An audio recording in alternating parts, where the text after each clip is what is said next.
Welcome everybody. Thanks for joining us. My name is Eric Hauge. I'm the Executive Director at Homeline, and you're joining us, Homeline, on Wednesday, October 27th at 1:30 in the afternoon for another one of our tenant landlord legal webinars. We've been doing these since last April, originally focused on COVID-19 related tenant landlord issues, particularly the eviction moratorium. And have continued those throughout the past year and a half, and are transitioning a little bit now that the bulk of the eviction moratorium phase out is over. We are transitioning these webinars into tenant landlord topic focused webinars. And so we have one today that is focused on rent stabilization that is on the ballot, policy proposals that are on the ballots in both Minneapolis and St. Paul. Before we get to our guest speakers, again, we're joined by Rachel Sterling, Homeline's COVID-19 eviction response coordinator and housing attorney. She's going to do a brief overview of the current situation with the eviction moratorium, and then we're going to hand it over in a little bit to our guest speakers, because today we are joined to talk about the rent stabilization ballot measures. We're joined by Kanani Omar, an organizer with Minneapolis United for Rent Control.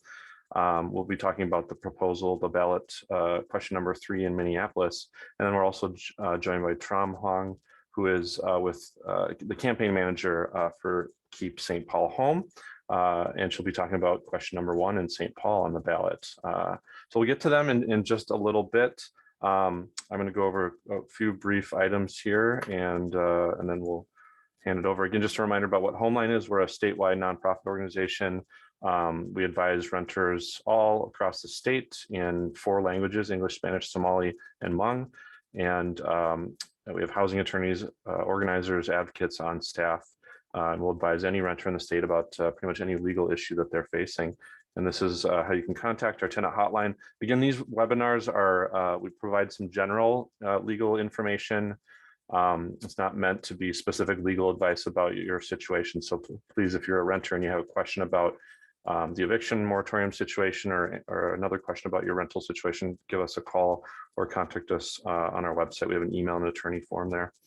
We also have materials, and I'll put some links in the chat regarding the eviction moratorium phase out, which for the most part is done.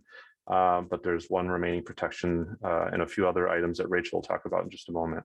But some materials in the previous webinars are on our website there. Just a reminder again, today we're focused on rent stabilization on the ballot in Minneapolis and St. Paul. We have 2 awesome guest speakers to go through that.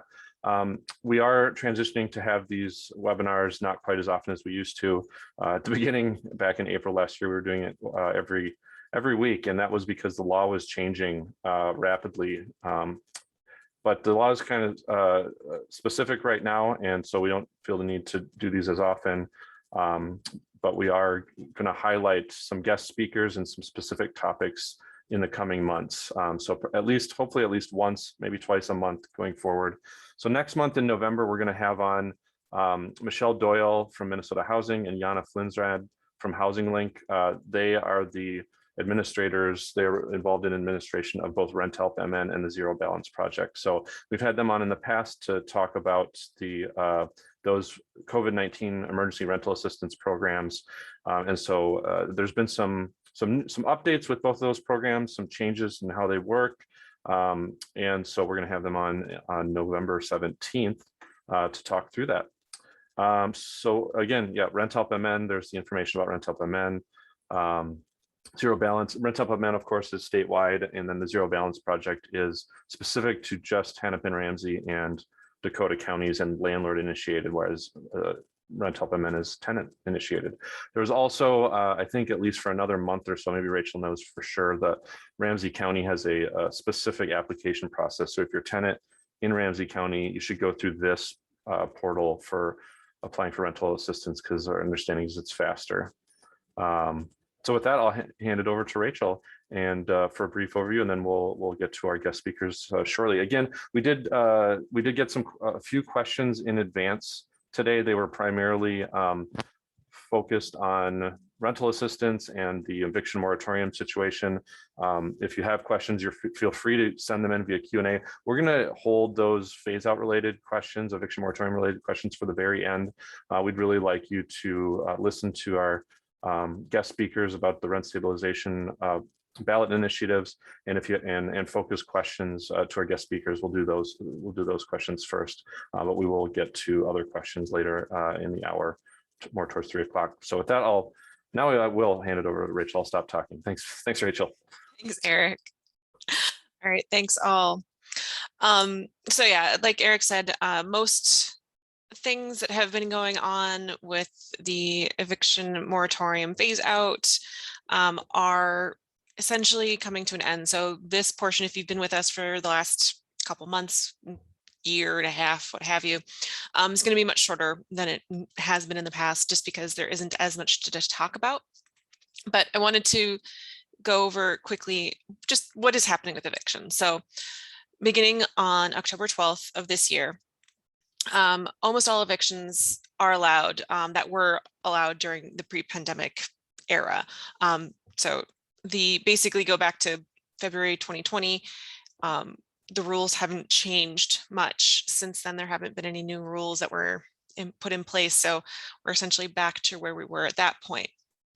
There is still an exception for those folks who have a pending application with a rental assistance program from eviction for non-payment of rent. I'll get more into that in a second, but just a couple of quick pointers in general, since for the most part, evictions are back to what they were.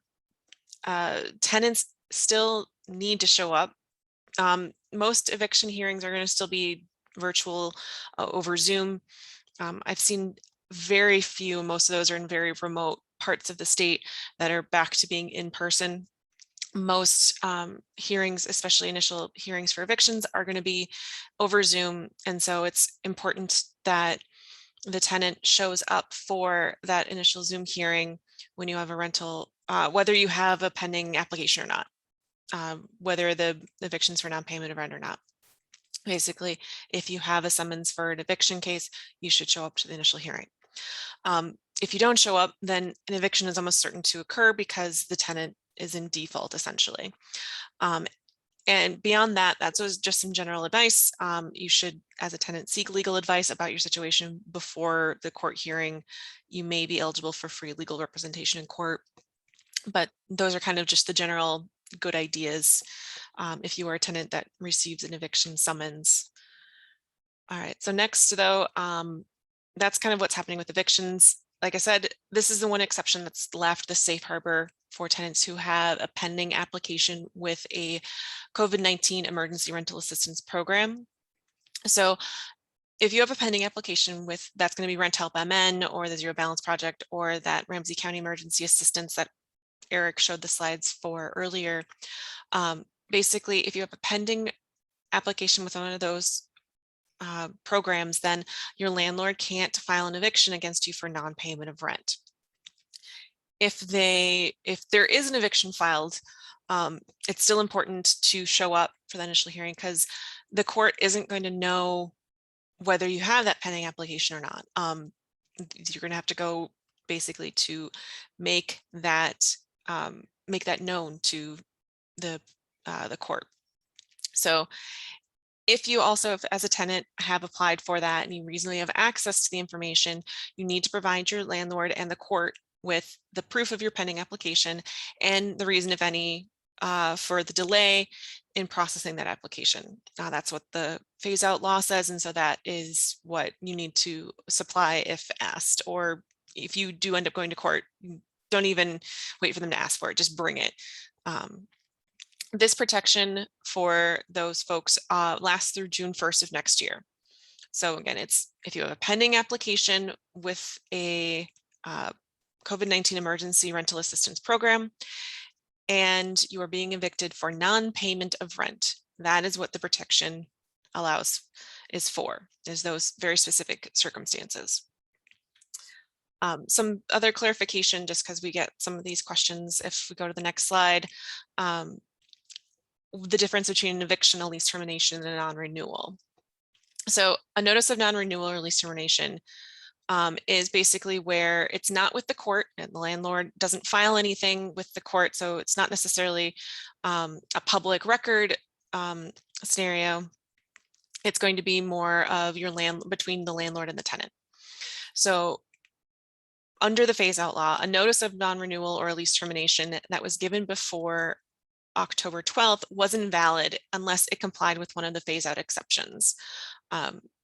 Most of those were going to be like material lease violations, or if you're ineligible for or refuse to apply for the rent help MN programs. So if you got a notice before that date, though, just because your landlord wanted to sell the place or just wasn't interested in renewing your lease anymore, that notice before the 12th wasn't valid under the law. It wasn't one of the exceptions, so it wasn't allowed.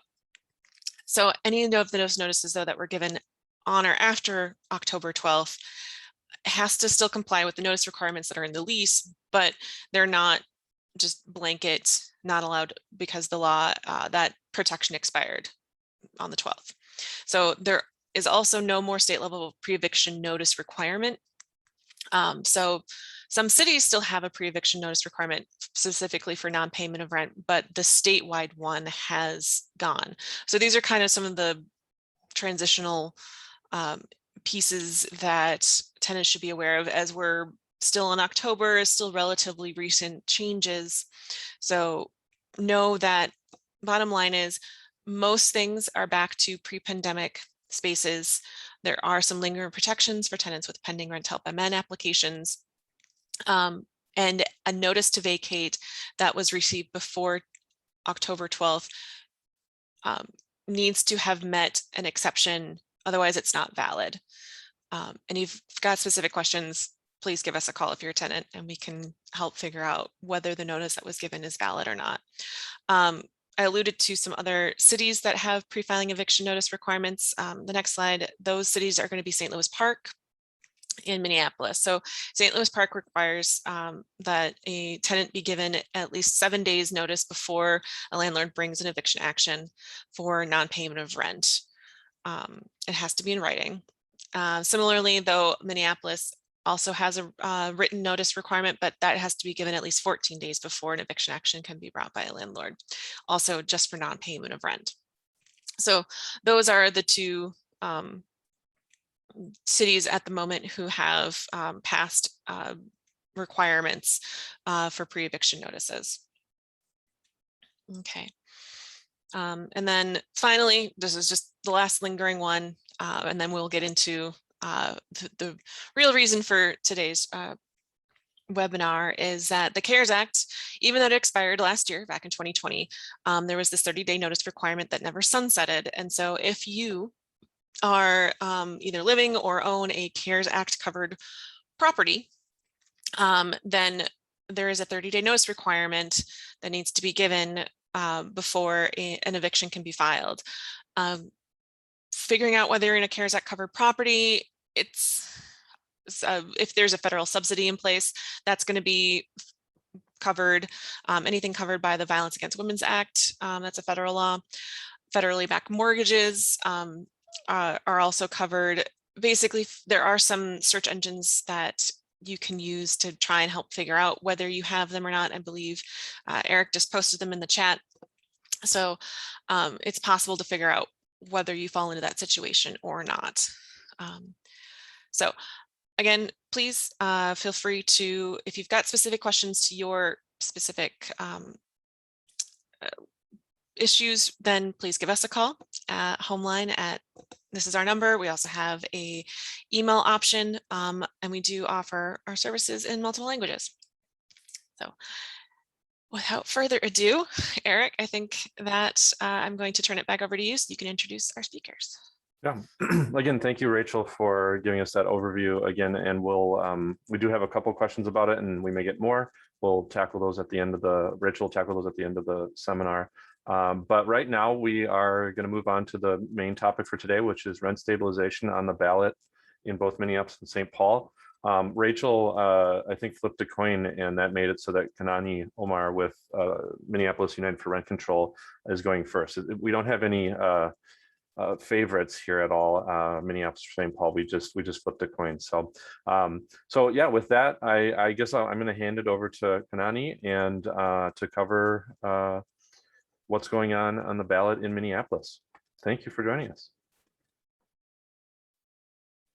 Thanks, Eric, and I appreciate making the time and space to kind of talk about a very important housing policy, as well as an election item that's going to be on people's ballot this year.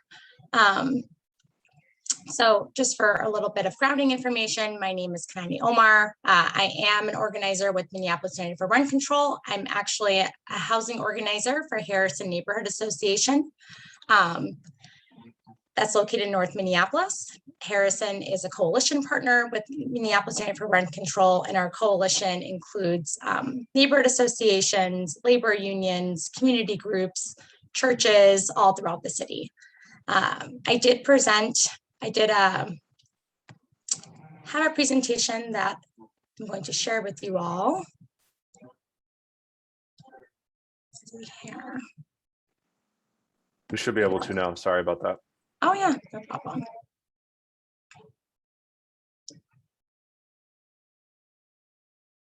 All right.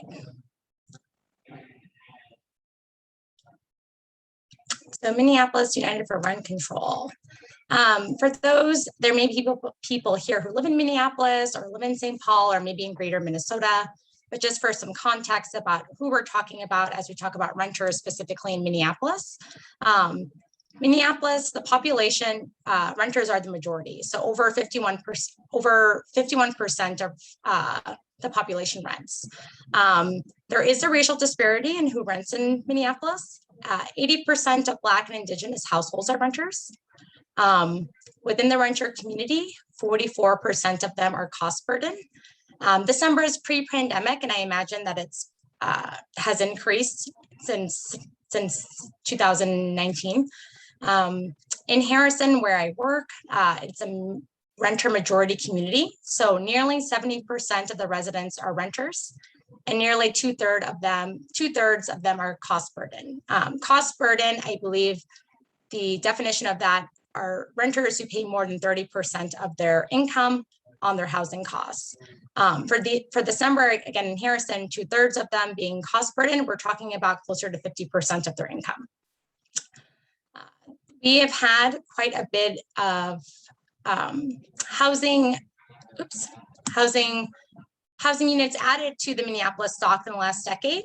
But as we're talking about this conversation, and I actually noticed a question in the chat, which I will address later. The average two-bedroom unit built in Minneapolis since 2010, the average cost was $2,191. So for many people, especially in Harrison, what's being built isn't affordable to them. This has been linked to the abysmal numbers we have in racial inequities in Minneapolis. We are on the bottom in the nation in terms of racial inequities, and housing has a lot to do with that. This kind of reiterates some of these points, but the pandemic has really made, the housing crisis was an issue prior to the pandemic, but has made it quite more difficult for many. And the lift of the eviction moratorium and the protections will lead to even more dire housing crisis. In Harrison, we're already seeing long-time renters in naturally occurring affordable housing, not necessarily receiving evictions, but are getting their rents increased between $300 to $500. This is in the hopes of removing these long-term tenants to raise rents significantly. North Minneapolis in particular has seen exploitative behavior with predatory corporate landlords. Where I lived is a community of mostly single-family homes. And on several blocks, you will have single-family homes that all belong to one landlord. Prices on these homes are often taking 50, sometimes 60. We have residents in Harrison that were forced out due to displacement who are now paying 70% of their income just on housing costs, just on rent. Rent control is a tool to combat this from continuing, but also adding to already the current issues. Again, BIPOC, Black and Indigenous and people of color and immigrant communities are those that are going to be, who have been most impacted and will continue to be harmed. When you look at Minneapolis, these communities are also having large development projects in the next few years. In North Minneapolis, a Blue Line extension project there's community engagement going around that. Harrison was a community that was originally going to be home of the original route. It's been moved, but we've seen after that route was announced, renters saw huge huge rent increases that forced them out of the community. In South Minneapolis, for those who may be familiar with Kmart site, that has been a block of land that will be redeveloped in the future too. It is also home to a lot of immigrants, and there is fear in those communities of being displaced with this new development as well. So when dealing with the housing crisis, I just want to reiterate that rent control is a powerful tool, but it is not the only, it will not completely deal with everything that people are seeing. It just simply allows for Minneapolis to regulate and ensure that tenants can expect reasonable rent increases. And as Minneapolis United for Rent Control has had these conversations and talked to other cities, we feel as though that rent increase should be tied to CPI or no more than 3%. Rent control effectively bans price gouging and promotes housing stability. Again, in Harrison, we've seen people priced out at several $100s, sometimes 40 to 50% more of what their rent is. And with the understanding that most of the community who rents are people of color, it does advance racial equity. It will provide a tenant protection for those who are most impacted by the housing crisis, again, Black, Indigenous, and immigrant communities. And with this study that was commissioned by the city of Minneapolis, that was done by the Center of Urban Regional Affairs at the University of Minnesota, there's a little evidence that rent regulations cause a reduction in housing quality. And again, it's just one powerful tool that allows us to add it to the tool belt to deal with the housing crisis. This part here, so as the conversation of rent control and rent stabilization have been happening kind of concurrently, there are significant differences of how to get get these policies enacted. In Minneapolis in particular, we have a unique charter. We have a unique charter structure that requires us to get permission from voters to then pass rent control in the future. That conversation happened earlier this year. City Council introduced 2 charter amendments. One amendment, the first charter amendment would have allowed, if one in November, which is on the ballot, this November 2nd is question 3. It essentially asks residents of Minneapolis, do you want to give permission to City Council to write an ordinance on rent control in the future? That is on the ballot this election. Charter Amendment 2 was a process that would have opened up an identical pathway to rent control that's currently taking place in St. Paul. Trom will talk more about that later, but I just want to kind of highlight the differences because we get asked often when we're talking to community members, when we're canvassing, we often are asked, why don't you move quicker? Why don't you put the policy on the ballot this year? Why are you dragging your feet? And it's simply because this is the only legal way to move forward. We must get permission from residents, and only after that permission can we then put a policy on the ballot for voters to decide later. Unfortunately, the People's Pathway, as we like to call it, which would have allowed residents a citizen-led petition to be put on the ballot, was vetoed in August. So the council pathway is what is on the ballot this year and is the only legal pathway, if passed, to get rent control in Minneapolis. The question here, I just want for people to feel comfortable with it and see it, is shall the Minneapolis City Charter be amended to authorize the City Council to regulate rents on private residential property in the city of Minneapolis, with the general nature of the amendments being indicated in the explanatory note below, which is made part of the ballot. The explanatory note then again highlights that this is just opening up a pathway, and that people would have the opportunity to vote on this later. So though we're not talking about policy, what would a win in November mean? A 51% in November would allow City Council authority to then write a rent control policy. It gives them permission, it gives them authority, but it does not have a timeline. It does not necessarily guarantee that they will take it up, but it does give them permission to move forward. No policy is on the ballot. So even if this question 3 is a success, there will be no policy or changes in how rents are regulated in Minneapolis. It simply just opens a legal pathway for future policy to be enacted later.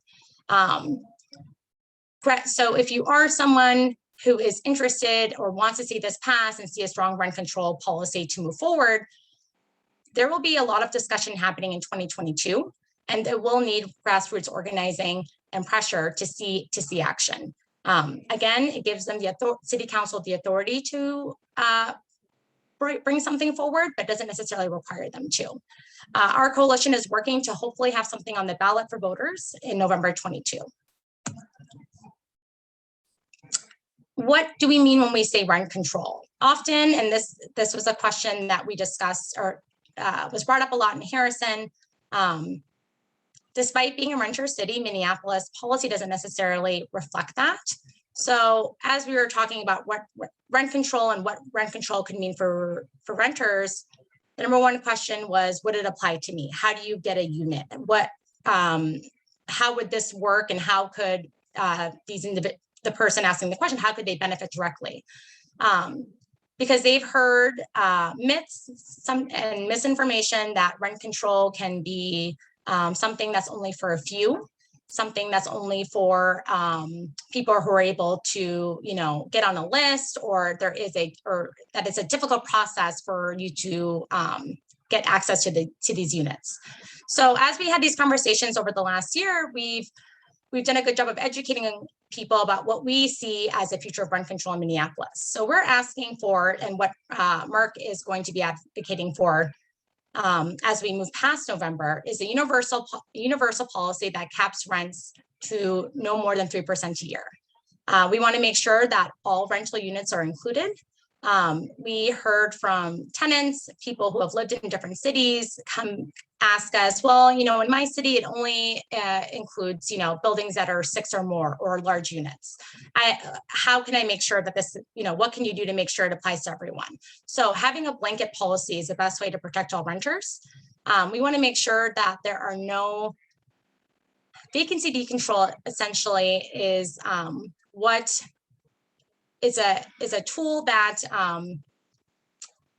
landlord property management companies have used to kind of water down or remove affordable units out of rent stabilization or rent control. So we want to make sure that this policy follows the units, not necessarily the tenant. So if people are moving out of a unit, just because that person moves doesn't mean that the rent should go up 30 to 40%. We want to make sure that these rent increases are, no more than 3% every year, regardless of who lives in them.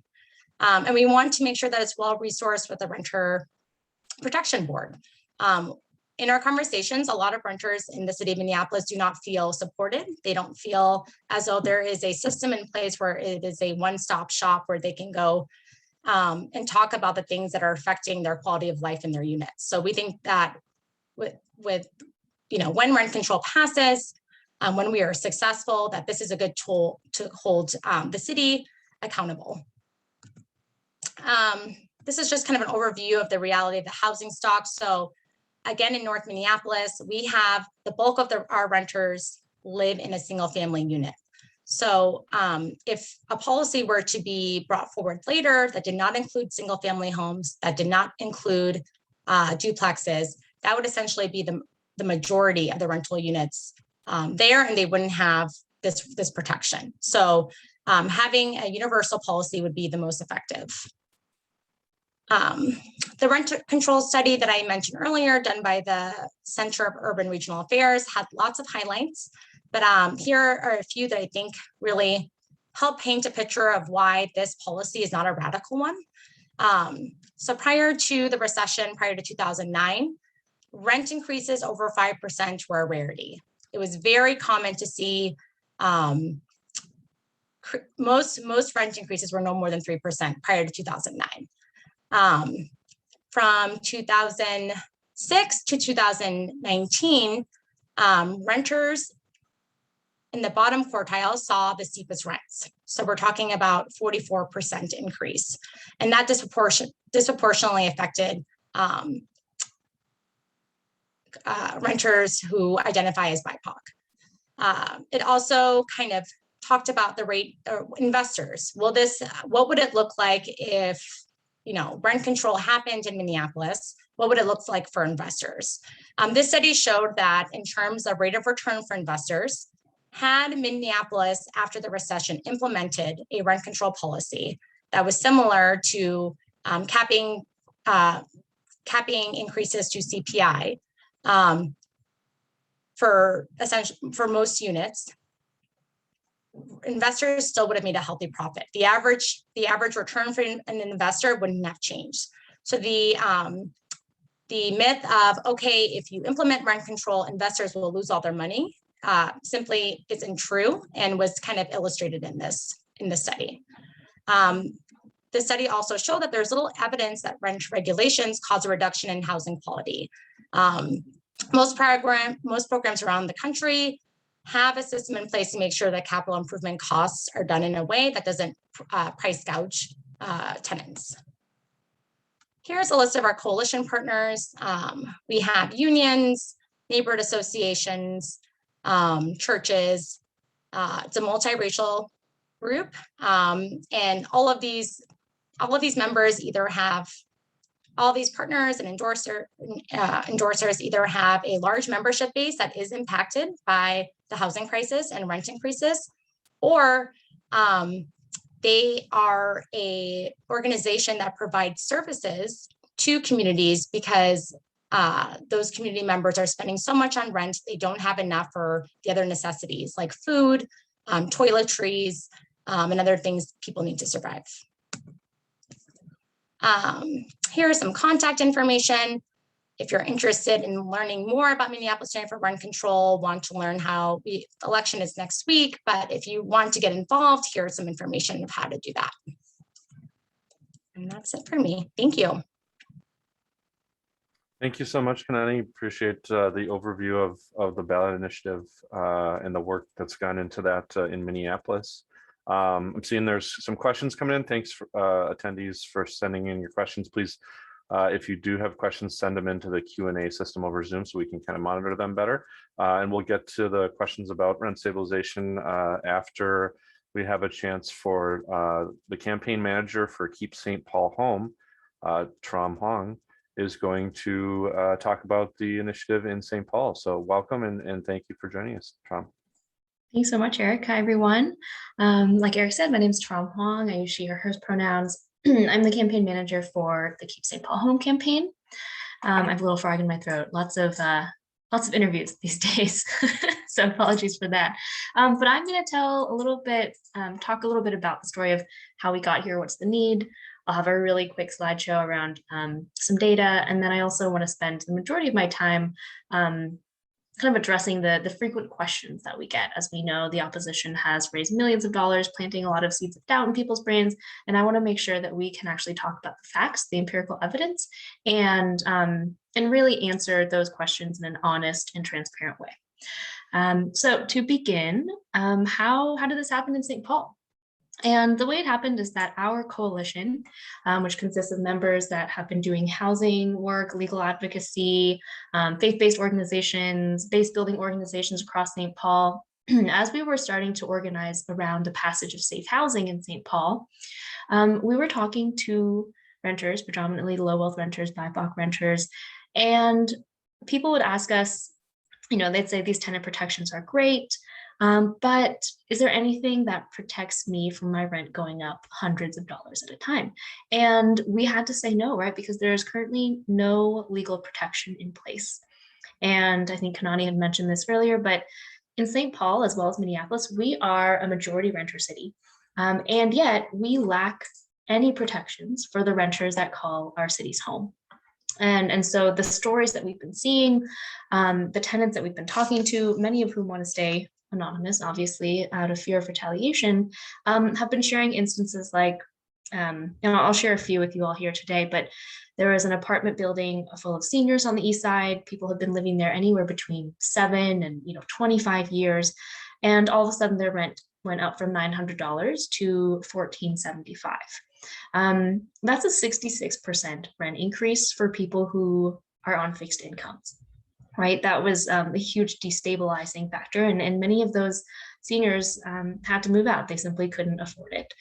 In Frogtown, we have talked to Karen refugee families who have not only faced displacement in the form of having to escape their countries of origin, but now have to relive that trauma and experience that instability yet again when they get a notice saying that their rent is going up $300.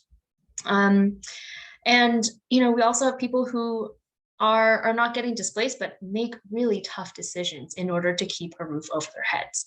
People have taken out predatory payday loans in order to pay the rent, right? People have experienced cost burden, paying upwards of 70 to 80% of their income on housing because that's how important it is. And we know that the rent eats first. And so, all of that in the context of our housing system, which, as we know, has a long history of systemic racism. It's led to the racial disparities that we see today. And it's really clear to us that housing justice is racial justice, right? It's our job as residents and neighbors to make sure that the city we love remains a thriving and livable one for everyone, regardless of whether we rent or own our home. The policy that is proposed in St. Paul is different from policies in other cities. And, people point to it as if that's a bad thing, but it's actually quite good. We don't want any city to have identical rent stabilization policies because rent stabilization ordinances have to match the local housing context in which they're going to apply. And so if you look at the 180 plus cities and states that have rent stabilization in the US, none of them have identical policies. So the fact that St. Paul doesn't have a exactly identical partner policy somewhere else is not a bad thing, right? We don't want to be copying, pasting. We want to make sure that the policy crafted for St. Paul is very specific to what we're experiencing. And that's why we looked at local housing data.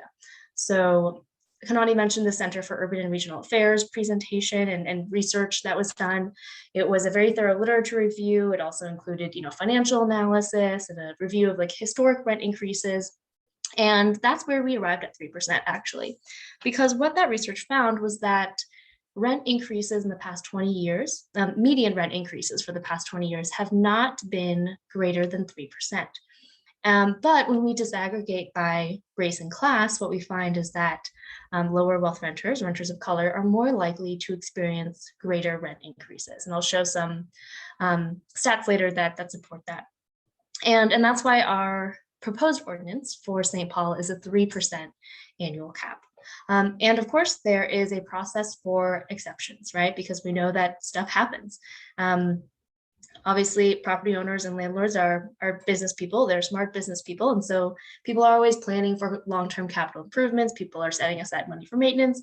And yet things happen that are unexpected. And so there is going to be a process that the city will create in order to allow for landlords to apply for exceptions. I think sometimes people say, well, what's that process going to look like? And we intentionally did not outline that process in our ordinance because we believe that the city is best suited to do that. Whenever an ordinance is passed, regardless of whether it's related to housing or zoning or something else, the city is in charge of the rulemaking, right? Making sure that as it's implemented, people know the ins and outs. And so we did not create that in our ordinance. We believe that that is the city's role and they're best equipped to do that.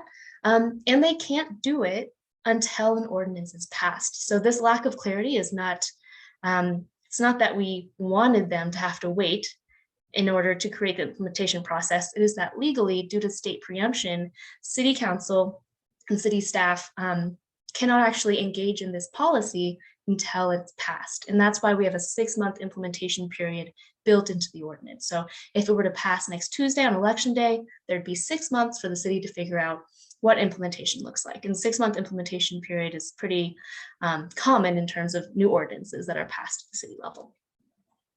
Our ordinance is a little bit different from other cities, or at least the more common cities that we talk about when we hear about rent stabilization.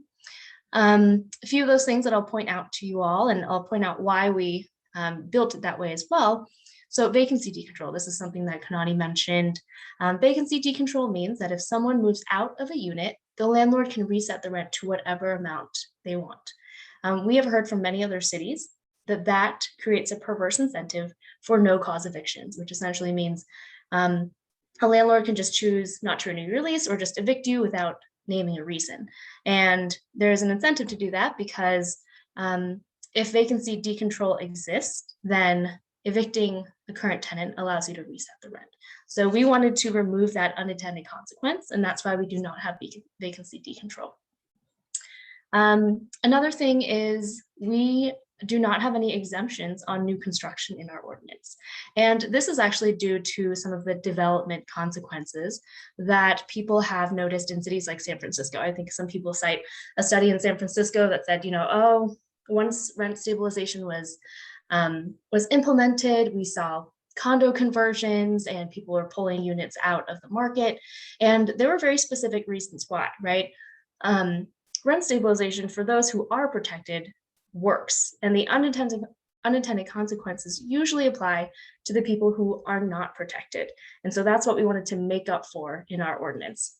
In San Francisco, there were many exemptions. So they essentially created 2 housing markets. One that was rent stabilized. People were more likely to have stable housing, benefited from that. And then the other housing market that they created was not rent stabilized. And those rents continued to skyrocket, right? And because they exempted new construction, what they found was that many owners were then incentivized to demolish their old buildings that would have been covered by rent stabilization, pulling those units out of the market, and then using that as a chance to build new construction, which would then be exempt for a number of years. And that's why we chose not to exempt new construction, because it creates those dual markets that we do not believe are fair. Because whether you are paying $2,500 for a 3-bedroom, or whether like a luxury new construction 3-bedroom or $800 for an older studio, we think that everyone deserves to be protected from extractive and egregious rent hikes. And so that's part of why we did not accept new construction. And then Kanani also mentioned the Cura study showing that when you run a financial analysis as an investor or developer, the annual 3% cap would not impact internal rates of return or return on investment for the vast majority of developments being proposed in our cities, right? Because a developer can still set the rent at where it's needed to make construction work out, to make, the dollars and the expenses and investment to work out. And all we're saying is the rate at which rent can increase is what is going to be capped, but rent still can be set wherever they need to be. So for a lower cost construction, that rent can be lower. For a more luxury target audience, then that's where the rent will be set. We're not saying that there's a dollar amount cap. And then I really quickly want to dive into a teeny bit of the data, because I know that many of us here today are also concerned about the supply of affordable housing in our markets right now. So let me just share this, go over it really quickly. All right, so very recently, the Met Council came out with an affordable housing analysis. And of course, we know there's a shortage of housing supply, but when we actually break that down and disaggregate it, what you can see here is that we're actually overproducing when it comes to meeting the needs of people who earn 50 to 80% AMI, which is 50 to 80,000 annual income per household. And when we look at the lowest AMI, so people who are earning minimum wage or below, we are vastly underproducing, right? So what we're really concerned about here are our most vulnerable renters, are renters who have the least opportunity are renters who have the least housing options due to the fact that we're simply not building enough to meet this need. And as we know, there's a lot of relationship between income and race, right? And so if we look at this area median income cheat sheet that Kira creates, what we see is that in St. Paul specifically, 27% of households fall into that 0 to 30% AMI category. These are the people who make up a pretty significant chunk of our population, but our development is simply not targeting their needs. And as we can see here, this is the most racially diverse group of residents. So again, housing justice is racial justice. When we talk about renters, we're talking about a disproportionate number of households of color. And then to build a little bit on this income thing, when we disaggregate the data, right, we find that across income, there are very different changes in rent. So our top earners, they are experiencing rent increases, right, of course, but they're also experiencing vast increases in income. In the past 15 years, rents for our top quartile have only gone up 17%, which, you know, is still significant, but people have been able to keep up because their incomes have been going up over 50%. The bottom quartile is where we see the most need, right? Where we see the most crunch, where we see the most housing crisis, because rents have gone up 44% for our lowest 25% of income earners, but income has only gone up 3%, which means that people are making difficult choices, right? They're deciding whether or not to save up for a home. They're deciding whether or not to pay the bills for healthcare this month because they have to put that money into keeping a roof over their heads. And then this breakdown is also really helpful. It shows that over the past 20 years, our average rent growth has been at or below 3%. And that's really important when we think about the ordinance proposed in St. Paul, because this shows us that even if we had a 3% cap in place for the past 20 years, we would have seen very similar rent growth, right? But what we would have been able to do is prevent the displacement of people of color and low wealth renters who have been seeing egregious rent hikes that are not necessarily reflected in this graph.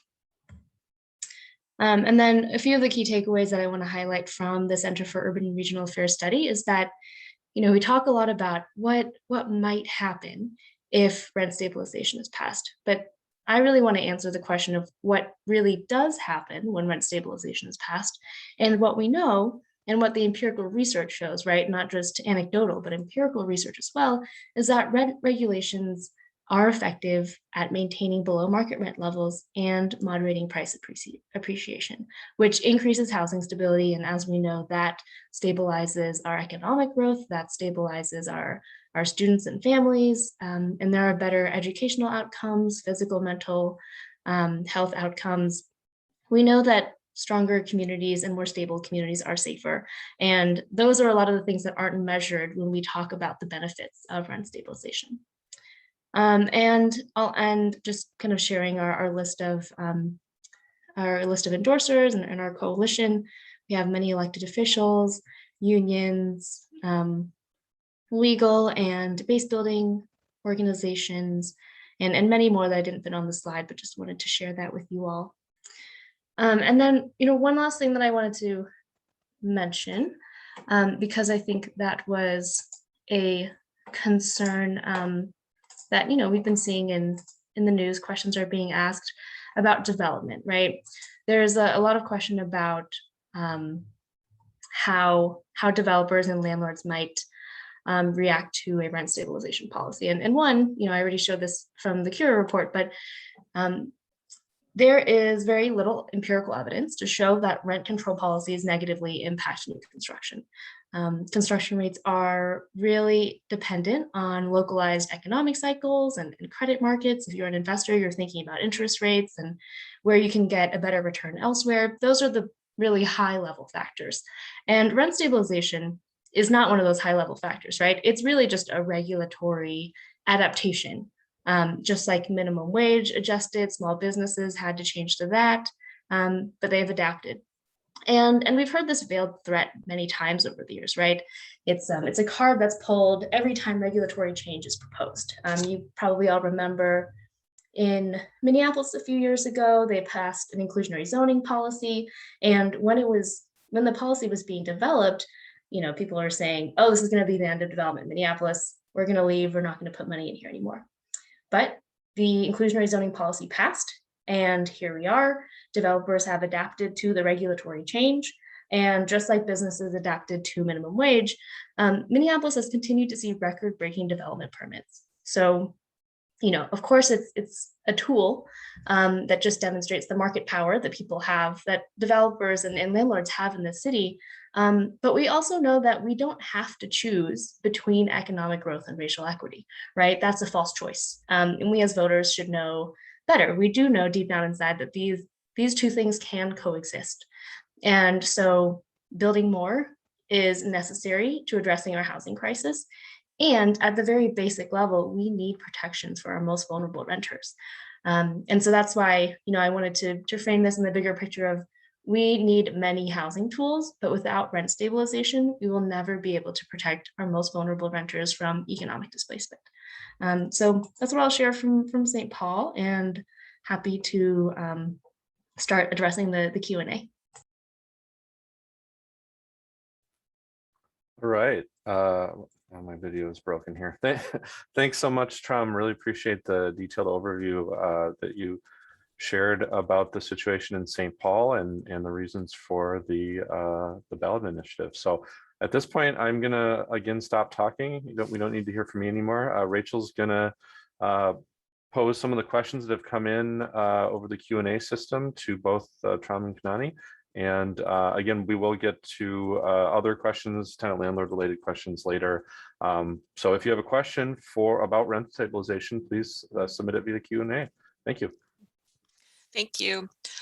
Okay, so first off, I actually just would love it if you two could give a quick explanation of how the St. Paul and Minneapolis ordinance proposals differ. Like how things are different. I can speak to that. So I think the way that I try to say it is, in Minneapolis, people are voting on whether or not the city has the power to enact rent stabilization. In St. Paul, we are voting on a very specific policy. So in St. Paul, you're voting for an ordinance. In Minneapolis, you're voting on a charter amendment that would give the city the power to. Okay, thank you for that. I know you all just spent about 45 minutes going through the differences, but having a nice, clear cut is helpful for me at least too. And really the reason for that is, I think I'll put it in the chat, is the state statute that governs it, that was passed years ago in the 80s. I'll put it in the chat. Yep. Thanks for that, Eric. Okay, so I'm going to start going through questions. Unless they are specific to one proposal or another, I'm going to just offer them up to both of you. And so let's start with Sarah was asking, so this specifically was for Kanani, but I think it's relevant for both of you all. They ask, can you please speak to a common argument I've heard against rent control in Minneapolis, that rent control will discourage investment and construction of affordable housing? Thank you. Yeah, no, that's a great question. And I think Trom kind of touched upon it a little bit, but we've seen this argument when any type of regulation, so specifically with inclusionary zoning, there was a threat of, we won't build here anymore, you won't have enough housing stock, but that hasn't been the reality. And in terms of new developers and new units, nothing about the policy that I've been discussing. And what I hear community members in terms of, the official Minneapolis Center for Rent Control stance is nothing is stopping developers and landlords from setting the price once those units are built. We're just asking for there to be reasonable, predictable increases after they're constructed and the tenant is in there. So we're trying to stop price gouging and offer housing stability to all units. And new units that are coming to the market will start where the owners want them to start. So I don't And according to the study that Curate commissioned, there was no real, nothing that they saw in their data or their conversations led them to believe that that would be a problem if passed in Minneapolis. Thank you. Yeah, I'd love to add to that and just Mhm. say that rent stabilization exists in over 180 cities and states, which means that there are developers across the country who have been able to adapt to and operate under these ordinances. So, you know, a developer locally here might be against it and they might threaten to leave a project.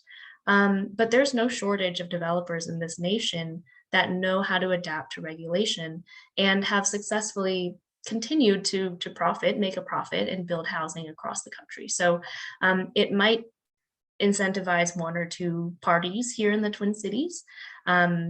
Again, these are the same people who said inclusionary zoning would make them leave, and they really haven't. So again, I think it's just them saying, we don't want this. But at the end of the day, the Twin Cities continues to be a hot real estate market. And as long as there's profit to be made, it will be made. Thank you for that. That actually transitions very nicely into some of the Q&A questions we've got. So first off, Gulam is asking if you can please provide examples of cities where rent control has worked successfully. Yeah, I would actually encourage you to read the Cura study on rent stabilization. I can put it in the chat because, like I said, there are over 180 cities and states that have successfully implemented this. And the research has shown that it works in stabilizing renters. So I'm just going to pop this in to the chat. And then you can also check out our research page, which includes other literature reviews that other universities have done. So I would, you know, I can't go over every single policy, but the research has shown that these ordinances are effective in accomplishing the goals of advancing housing stability, specifically for renters of color and low wealth renters. Thank you for Yeah, that. I think Trump covers that well, and I just would also highlight that some cities have actually revamped their policies. So New York went through a revamp of their housing policies in 2018 and 2019, and that was due to after doing a study and looking over the data and looking over how the policy was written. And they attributed the reason of housing stability was like the exemptions and gutting of the protections. So I really liked what Trump had to say. And I think it's really important to remember every city is different. These policies should be crafted to the renters who are in that community. And if we are not, if we're not being mindful about this policy, yes, there will be pockets of instability, and which is why I think universal policy that all renters can fall under that protection is needed. And I don't think there's any economists out there who would argue that rent control has not been beneficial for those who are able to utilize that benefit. What has happened is that misinformation about just the policy itself being in a city is causing the sky high rents that people are seeing. So yes, there are hundreds of cities or almost 200 cities that have it. And the key for it to being successful, I think, is that it should be applied universally. We don't want to create pockets of instability.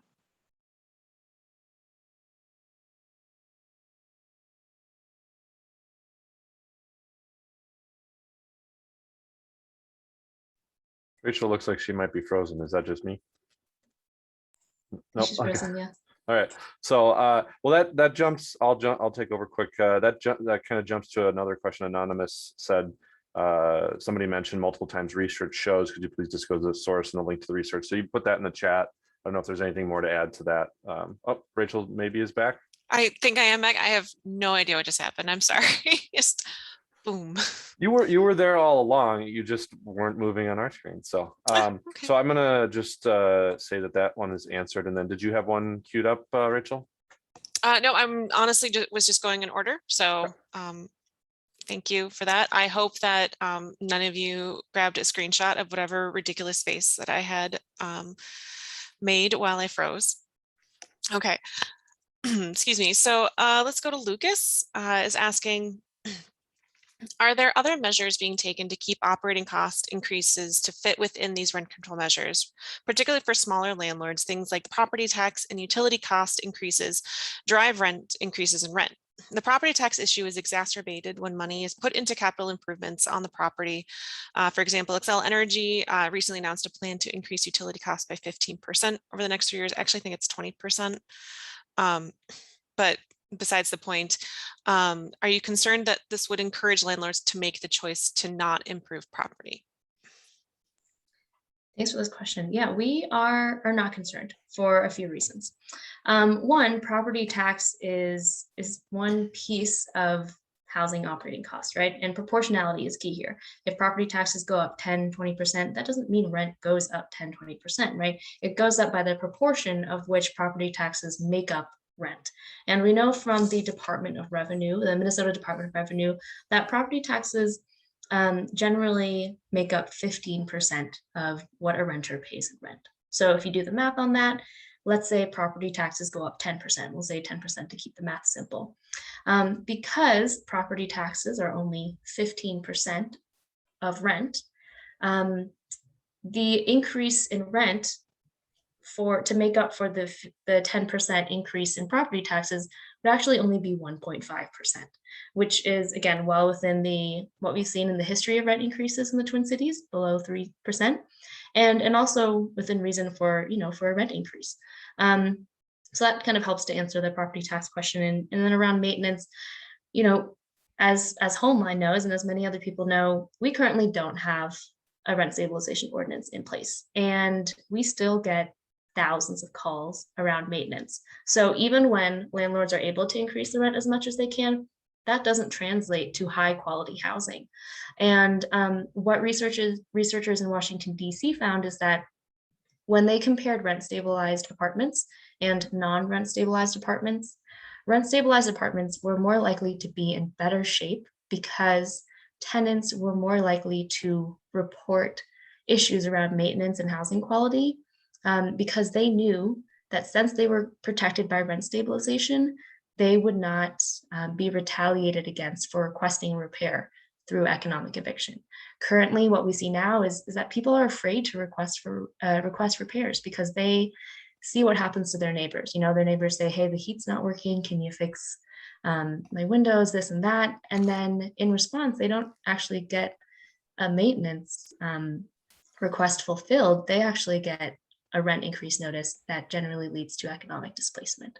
And so, when we dig more deeply into the data, we actually find that the benefits of kind of equalizing this power dynamic actually give renters more safety and security in knowing that they can ask for requests for repairs without having to worry about that retaliation. Nani, do you have anything to add to that? Awesome. It was a very thorough answer. Thank you, Trom. All right. It looks like you were about to start in on this next one, though, from Sam, who's asking, if the ballot initiative passes, do you foresee an uptick in sharp rental increases in the city? I know that with most moratorium protections gone, landlords seem to be charging more for rent and becoming more particular as to who they are willing to rent to. I wonder if there's anything we could do if it passes and landlords do increase rent significantly in preparation. So yeah, Kanani, it looks like you may have been trying to start an answer to that one. Yeah, I was, and that's something we're seeing. I know 2021 is not over, but already nationally there is, I believe, like almost 12% increase in rents than the previous year. So that's 3 times the typical 3% you see nationally, but even locally, through our channels, through our website and social media pages, we constantly get renters reaching out to us saying that their rents have increased 20%, 28%, 33%. In the community I work for or work in, a medium-sized building, so it has 16 units, has been a long time naturally occurring affordable housing space for people in the community. Those renters, and there have been renters who have been there anywhere between 3 to 8 years, they recently just seen a over 40% rent increase. Just take the rent increase or leave in 30 to 60 days. So that is happening, which is why I would this is the type of the conversations that we're having in Minneapolis is we wish we were in a place like St. Paul so we could deal with this quicker, but we do have a 2-step process that's going to, we can only move as quickly as the law allows us. But I would just say that this is happening before the policy has even been passed, which is why we need to put something in place now. Price gouging is happening. We're having people in the community who participated in rental assistance. And while they were participating in the rental assistance program, while they were, their landlords were receiving rent the whole time, they were told verbally, we know that you're not working, so please know that once the eviction moratorium is out, you're out. And we'll get you out one way or the other. And often what the way to get them out is a high rent increase. That's $400. So this is happening now. And I would just say for Minneapolis, it's why we need to move and hopefully win in November and then put something on the policy for voters next year. Tom, do you have anything to talk about with specifically to, while, obviously something can't go overnight. So is there any sort of thought on trying to prevent that in St. Paul as well? Yeah, I mean, I echo a lot of what Kanani said in that,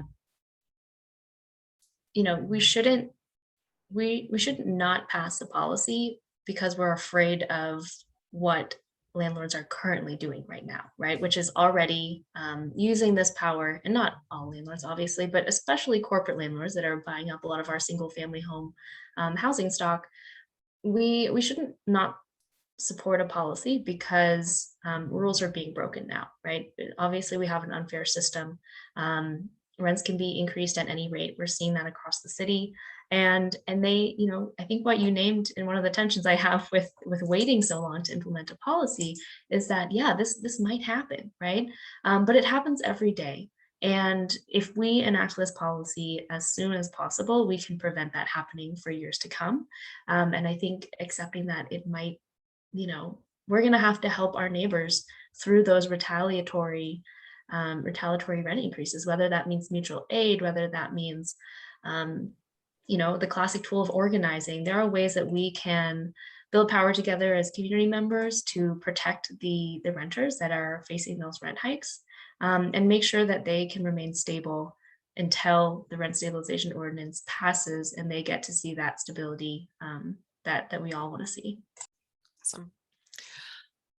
Okay, moving on. Anonymous, specifically citing St. Paul, but does the proposed St. Paul ordinance apply to rents set by programs such as Section 8? It sounds like no, because this may fall under one of the exceptions, but they're not sure.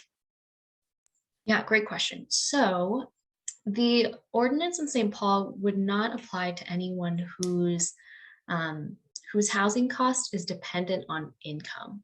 So, and this is kind of nuanced. I'll try to talk through it. So let's say the rent that I pay is based on my income. My income all of a sudden jumps because I got a new job, great. And therefore the proportion of my income that is rent will also jump in proportion to that, right? That increase might be more than 3%. But that's because it's due to my income increase.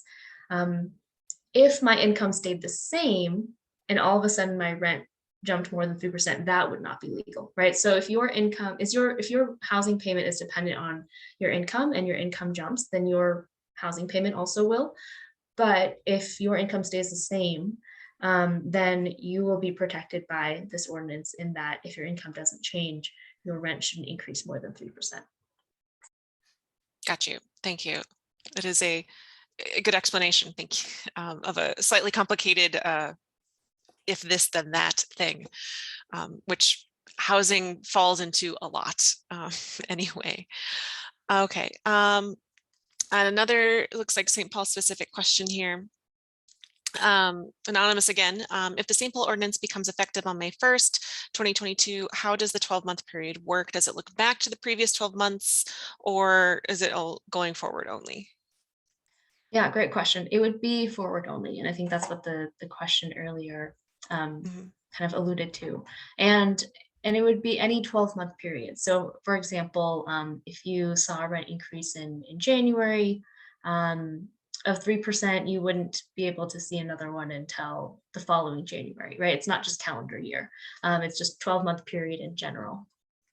So with the fact that most if you're on a year-to-year lease, right, most of them have, you're locked in on your rent rate then. So it's mostly, say that you have a lease that starts in January, but this goes into effect in May of 2022. So your rental increase potentially would be then the next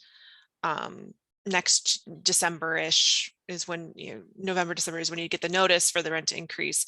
Yeah. At that point, they could increase by that 3%, or would it be, because that would be the new lease? Yeah, it would be I think a lot of this is the rulemaking that city council and the city staff will have to do. But my understanding is that, yes, if you are on a very set lease, then, the rules of that lease still apply, you're still locked in. But once it's time to renew, that's when the change can be implemented. And, it could be a 6-month lease where the rent goes up 1.5%, and then another 6 months where it goes up another 1.5%, or it might be 3% all at once. There aren't any specific rules around that at the moment. Okay. That's a good thing to know. Thank you that. Okay, so then last kind of anonymous question for both of you. It's not specific, but you were citing these, I think this is more for the study that Trom was citing with 180 cities, but Anonymous is wondering how many of the 180 cities cited in that study have had rent control, but don't have an exemption for the new construction. Like I know the St. Paul ordinance proposal does. Yeah, so we would be the first city to not exempt new construction. And again, that is from looking at the research where rent control has not been as strong as it could have been, right? Obviously, sorry, my fridge is making weird noises.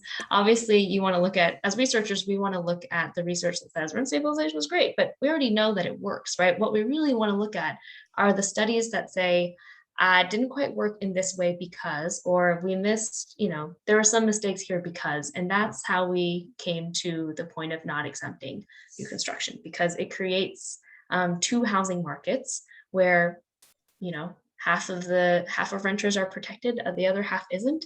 And that's exactly why we see some of the cities that have implemented it experience skyrocketing rents, because those skyrocketing rents aren't happening to the people who are rent stabilized. Those are happening to the people who are not protected. And so in order to maximize its effectiveness, we have to maximize the number of people who are covered. And again, like, I think what I try to make really clear to people is that we don't know, well, here's the thing, we do know that people who are earning low incomes live everywhere, right? People with low incomes are not just living in apartments that cost under $1,000 because there's simply not enough of them, which means that poor people are also moving into these new luxury homes that are, maybe a little bit out of reach for them financially, but provide the stability that their families need, especially when we think about large households who cannot find 2 to 3 bedroom units. If a new unit comes on the market and it's new construction and they can get in there, they can afford it, people will do that. So I think that's just to say, we shouldn't exempt new construction with the assumption that only wealthy people live in new construction, right? We should include new construction because everyone deserves to be protected. Fantastic. Oh, okay. We got one more last minute question coming in. Get it under the wire, Lucas. Thank you. Actually, we've got like 15 minutes left. So I do still have I see you. So, the folks who had questions about the phase out rules and things, I see you. I will get to you. I'm here for you. I will get there in a second. But we want to make sure that we're using the time that we've got with Trom and Kanani appropriately and respect their time that they've generously offered us. So Lucas, I had a question before, and I think they're got a follow-up basically asking, concessions are a common tool used for new construction to get the initial occupancy. Would the 3% increase be from the market rate or the actual rent paid? So the market rate minus the concessions.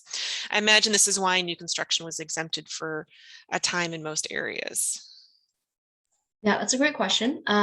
Because we did not dictate that in the ordinance, that is going to be something for the city to decide in its rulemaking.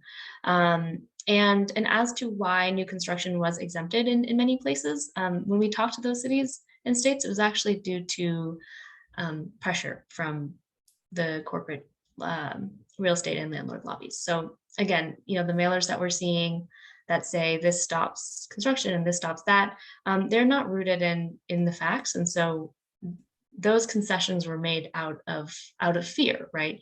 And I think that we have the opportunity to make sure that we make decisions as voters based on facts and research. And I think that the question about concessions and that comment is really important to bring to the city during that implementation phase, because they're going to be making rules about specifics just like that. And we want to make sure that the voices of owners and operators who do use concessions are as a recruitment tool, as to fill up any vacancy. We want to make sure that those perspectives are included. So highly encourage people to follow the city of St. Paul as that process of rulemaking is starts, because we really need to hear all the voices as we make these rules. Awesome. Okay. I think that is it for questions. So thank you from me. Take a deep breath, grab some water real quick. So yeah, if there are any that come in, we'll ask you, but I just, on behalf of Homeland and hopefully most of our attendees here, just want to thank you, both Tram and Kanani. Appreciate you joining us today. It's been very informative, and I'm glad that you were able to field a number of really interesting questions. So thank you. Best of luck, and when both of the measures pass, can we have you both on to again in the future to hear more about the implementation? In the hot seat, of course, I have to say yes. That might be more of a city question. Fair enough. Yes. Okay. Well, not seeing any more questions. You all are welcome to stay on if you want to, if we do get any more questions, but also welcome to leave, and I will move on to asking questions of Rachel. So again, thank you, Tram and Kanani. Thank you so much. All right, so Rachel. All right, my turn. You're in the hot seat now. All right. Okay, and we do have, we have like 13 minutes. So Yeah. if there are any tenant landlord questions, eviction moratorium related or not, send them in, and Rachel will answer them. So yeah, we do have a few that came in. Let's get to the ones that came in advance. Kay asked, is there any way to be able to apply for rent help MN without the former tenant's cooperation? And okay, there is not. The federal regulations are very clear that this is a tenant initiated or a tenant focused rental assistance programs, like the rent help, and the zero balance project does allow a landlord to start an application, but you do need to have the tenant's involvement in that process as well. So yeah, short answer is no, you need the tenant with you. All right, thanks, Rachel. An anonymous question: what if you do not have? So it sounds like it's from a tenant. What if you do not have a current lease, but you have a pending application? So that's the first question. The second question got cut off here. So if you're on and you ask this question, let us know. But what if a landlord is only offering month to month? I'm not 100% certain if I understand the question, honestly, because if it's a pending application with like rent help, that's one thing, or if it's a pending like application to a new place, and so for a rental application to a new home, those are going to be two obviously different scenarios. So I know that if you don't have a current lease and you're looking for a rent help application, I believe that you can do a self-attestation with that program, basically, or just have your landlord, if they're cooperative with you, to get some sort of attestation from them to say that yes, there is a lease, or yes, there is an agreement. But so rent help has some workarounds for that, and I would recommend reaching out to 211 to try and work with a service provider third-party community person. The term just left my brain of the folks who are not rent help, but help with field partners. That's the word. Yeah. Thank you. Yep. Yes, contact them. If it's a pending application for another rental and they're only offering, say, a month to month, that's within a landlord's prerogative to do. It's a lease at its heart is just a contract, right? And so if that's what the landlord is offering as their contract, then that's what they're allowed to do. I think the only restriction in that is if it's going to be like a Section 8 voucher sort of situation, then there are some parameters around that, but otherwise what the landlord offers is what the landlord offers. And you have to decide as the tenant if that's something that you're able to accept or not. Yeah, I mean, maybe the question is also getting to, and so this would be a good place to just, again, reiterate that if you're a tenant and you have a question like this, it's best if you call our hotline directly or go to our website and send in a question, because we can specifically answer what's going on in your situation. Sometimes tenants might think they don't have a current lease because they don't have a current written lease, but most leases have provisions that will have them go month to month or have some notice requirement. So it's going to be very specific to your situation. If you are in a unit, you maybe don't have a current written lease, it probably is gone month to month or something like that. So give our hotline a call.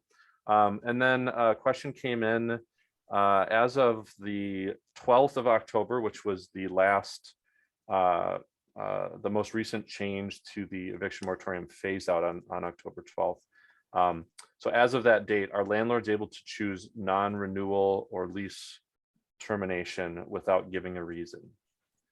And the short answer is, as long as it is legal, then yes, the Minnesota doesn't have any just cause requirements across the state. I believe that there are some cities who are looking into that sort of thing, but essentially, as long as you, the landlord, give the appropriate notice as required by the lease, and the lease is coming to its natural end, then either party can choose to not renew. Yeah, and I guess some of the advice that we're giving to renters who might be in that situation, but who maybe have a pending application with Rent Health MN is just that, it's really in the landlord's best interest to allow you to stay there so that the rent help application can be paid out. There is now a process that we'll probably hear from Michelle Doyle from Minnesota Housing in a month, and I'll put the information about that in the chat in a second. That's our next webinar will be November 17th with representatives from both Minnesota Housing and the Rent Help MN program, as well as from Housing Link and the Zero Balance Project. But both of those programs do have some policies now that allow for an application to be paid out if the tenant agrees to, if they've moved out.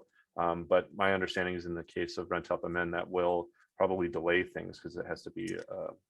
You have to submit a new application, which, given how long things have taken for applications that are currently in process, has to make the decision whether it's worth it to wait to get that long again. Yeah, so that's always the conversation that we're having. Often the conversation we're having with tenants is how to talk to the landlord about the benefits of staying in place and having the rent application be paid out. So, but that was the answer to that question. Thank you, Rachel. Not seeing any more in the Q&A or the chat. So the folks that are still remaining, if you do have a question, feel free to submit it. We'll wait another 30 seconds or so here. What else should we talk about? Nothing. Huh? Great question. I mean, yeah, it's hard to follow Kanani and Tron. That was a really good presentation. So again, I did put in the chat the information about our next webinar. It's a bit out, a bit of a ways out. We're not going to be doing these every week or every other week. So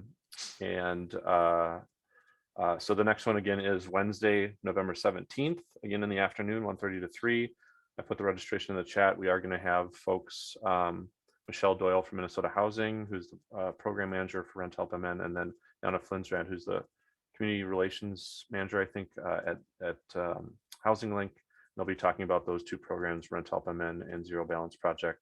And we'll be scheduling more into later November and December, and have some other possible guest speakers on going into the new year as well. So so please join us next session on the 17th of November. It's terrifying that it's November next week. Yeah.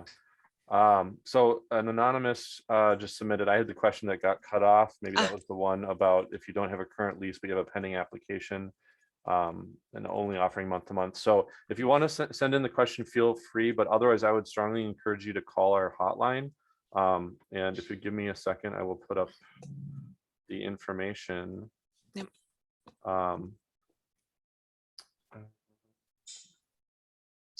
So again, our hotline information is on your screen right there, 612-728-5767.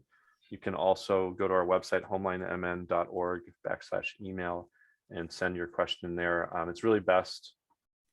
Oh, well, maybe the question's coming in here. I have a landlord that won't offer anything but a month-to-month lease, and I've called you numerous times. Okay, well, what's the answer to that? Basically, as I said, if the landlord, if that's what they're offering, then that is what they're offering. There's no restrictions on that outside of some restrictions on housing choice vouchers or Section 8 vouchers, the same thing. So yeah, unfortunately, that's the offer. And as the tenant has to decide if that's something that they can accept or not. Yeah, there's no state law requirement around the Lease terms or lease terms. Yeah, how long yeah, for a term. so, Yeah. but yeah, Section 8 or housing choice vouchers, there are some jurisdictions that require, maybe it's all, but I think, or most, at least the first year often has to be a 1-year lease, and sometimes it can go month to month after that. So okay, well, we got that question answered. And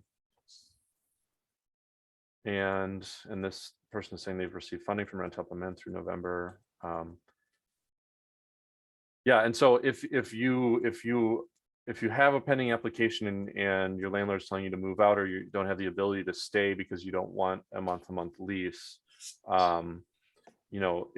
if you move out and you still have Rent Help MN assistance that's been approved or is pending for months that you've moved out, then my understanding is it's going to come down to your choice.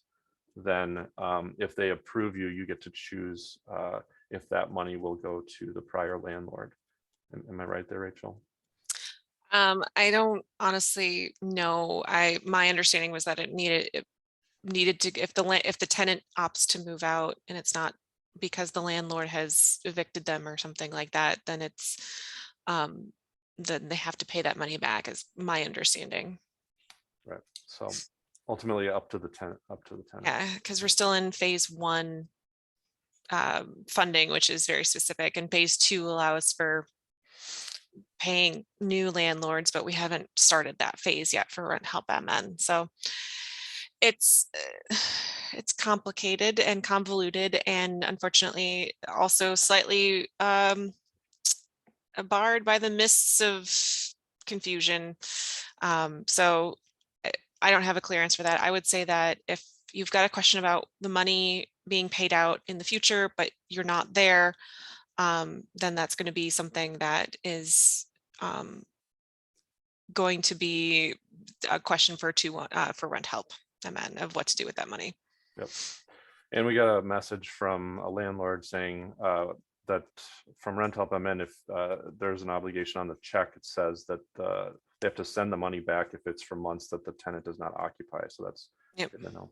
But yeah, we're not experts on Rent Help MN or Zero Balance, so we can't answer all those questions. But again, I did put in the chat the information about next month on the 17th. We will be having staff from those rental assistance programs on to give a presentation, updates on changes that have happened in the program, and to answer questions. So another 90-minute session on the 17th. So all right, well, thanks for fielding these questions, Rachel, and asking questions of Tram and Kanani, and thank you everybody for joining us, and we'll maybe see you in November.